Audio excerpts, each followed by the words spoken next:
Me now, live from Ankara, is Omer Ozkizilcik. He's a security analyst and a non-residential fellow at the Atlantic Council. Omer, great to have you here with us on TRT World. I mean, incidents like these, they do happen in Syria. But this is what I was talking with Noor. I think the frequency of such attacks have definitely gone down. But how do we make sure, how does Syria make sure that these incidents can be eradicated from the society altogether?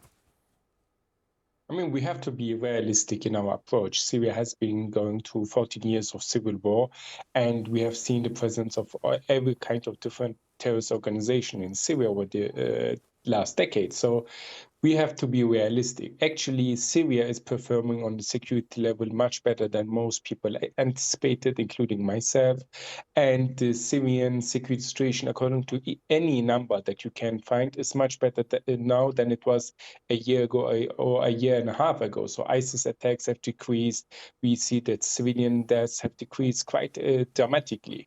But this attack, and this is something important that we have to underline, is something different in its strategy, in its motivation, or in its terror mentality. So this attack is a reminder of the Al-Qaeda in Iraq and ISIS, pre-ISIS Iraq, Islamic State in Iraq, strategy in Iraq, where they targeted a mosque on a sectarian basis. So the attack of ISIS today, or this ISIS front group called Ansar al-Sunnah, today in Homs, in this mosque of the Alawites, is an intent and an expression of ISIS intent that they want to stir up sectarian hatred in Syria. And this, very interestingly, aligns with the Israeli and Iranian approach towards Syria, and with the approach of the YPG-dominated Syrian Democratic Forces towards Syria, where sectarian identities should be in the forefront and where sectarian hatred should grow so that Syria can be fragmented. And ISIS is now especially trying to achieve that by creating chaos and disorder and targeting on a sectarian basis. We have seen that they have done it in Iraq. In Iraq, a decade ago, they were quite successful, to be more frank with you. But we have to see how things will evolve in Syria, because it's very difficult to maintain the, security and communal balance and communal reconciliation and communal harmony after such terror attacks, because these terror attacks are not a threat per se to the security landscape, but to the social cohesion in a country. Right. And Omer, I think it's fair to say that in the past, ISIS was almost completely eradicated from Syria. And there has been tremendous progress on that front within Syria since the fall of the Assad regime. We are seeing new operations take place in different parts of the country. But what do you think is triggering this resurgence of terrorist attacks? What do you think is acting as a catalyst there? I mean, we have two different dynamics. First of all, let's be clear. ISIS attacks are not being triggered, they are actually decreasing. So since Assad fall, they are in a continuous trend of a decrease. But why is ISIS attack still ongoing, or what's different now is that ISIS more or less is not very much able to gain new recruits.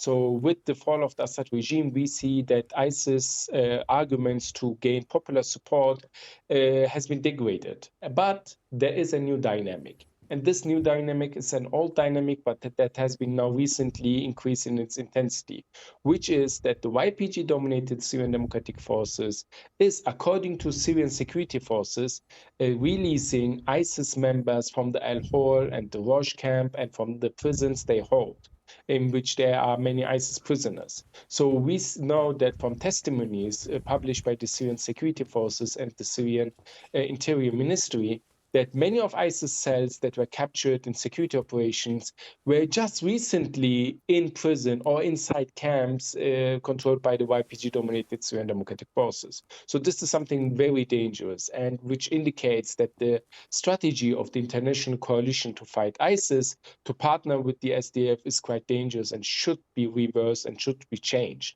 And there's also a generational aspect. So, for instance, in the Al-Hol camp, most of the people inside the Al-Hol camp who were kids 10 years ago or 8 years, 6 years ago are now young men. And these young men are being released from the Al-Hol camp. They are being sent to the areas controlled by the Syrian government, by the YPG-dominated Syrian Democratic Forces. And these young men, they don't know anything except ISIS ideology. They lived in a camp that was internally controlled by ISIS, externally controlled by the security force of the SDF, supported by the US. But internally, ISIS had a small state there, and they indoctrinated the young children there for years. And now we see that these people mostly are going back into Syrian cities, trying to establish some cells and try to conduct terror attacks. And it's the Syrian security forces who are dismantling these cells. But there's a continuous flow of new ISIS members who are being released from the prisons and from the camps. And this is ongoing on a certain degree. So it's not very high, but it is constant. Fascinating insights. Omer Ozkizilcik, thanks very much for joining me here on TRT World. Appreciate your taking out the time.